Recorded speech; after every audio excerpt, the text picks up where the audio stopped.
আপনি কি জানেন মৌসুমী, শাবনূর, অপু বিশ্বাস বা মাহিয়া মাহির প্রথম সিনেমা ছিল কোনটি? আর সেই সিনেমা সুপারহিট ছিল নাকি ফ্লপ? আজকের ভিডিওতে জানাবো বাংলা সিনেমার জনপ্রিয় নায়িকাদের প্রথম সিনেমার অজানা সব গল্প। মৌসুমী 1993 সালে কেয়ামত থেকে কেয়ামত সিনেমার মাধ্যমে বড় পর্দায় তার ক্যারিয়ার শুরু করেন। সালমান শাহ ছিলেন তার প্রথম নায়ক। প্রথম ছবিতে সুপারহিট হয়ে যান মৌসুমী। এই সিনেমা বাংলা চলচ্চিত্রকে এক নতুন উচ্চতায় নিয়ে যায়।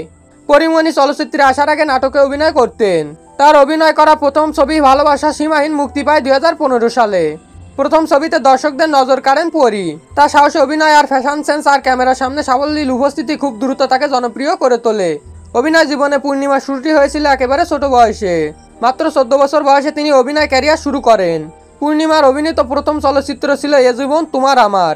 অল্প বয়সে অসাধারণ অভিনয় দক্ষতা দেখে পরিচালকদের নজরে আসেন তিনি। মাহিয়া মাহি তার ক্যারিয়ার শুরু করেন 2012 সালে। তার প্রথম অভিনীত সিনেমা ছিল ভালোবাসার রং।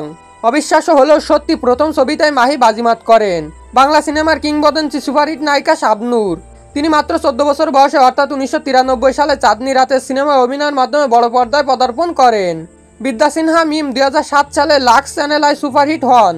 এরপর 2008 সালে আমার আছে জল সিনেমায় অভিনয়ের মাধ্যমে তিনি বড় পর্দায় আসেন। প্রথম ছবিতে মিষ্টি চেহারা আর দারুণ অভিনয় দর্শকদের মনে জায়গা করে নেন তিনি। বুলবুলি মিডিয়াতে আসেন সংবাদ পাঠিকা হিসেবে।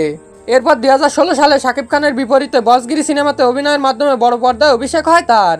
প্রথম ছবিতেই সুপারহিট। অভিনয়ের পাশাপাশি গ্ল্যামার লুক দিয়ে তিনি দর্শকদের নজর কাড়েন। শুরুতে বড় ব্যানার সুপারহিট নায়ক আর হিট সিনেমা, ফলে তিনি খুব দ্রুত ঢালিউডের অন্যতম জনপ্রিয় নায়িকাতে পরিণত হন। নুসরাত ফারিয়া 2015 সালে আশিকি সিনেমার মাধ্যমে বড় পর্দায় পথ চলা শুরু করেন।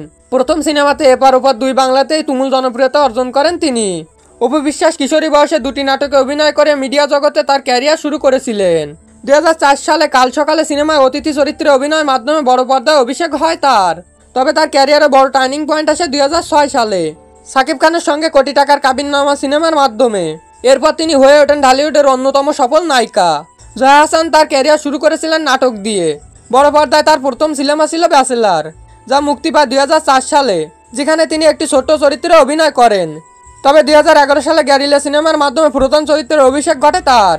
তো ভিউয়ার্স, এই নায়িকাদের মধ্যে কার অভিনয় আপনার ভালো লাগে তা অবশ্যই কমেন্ট করে জানাতে ভুলবেন না।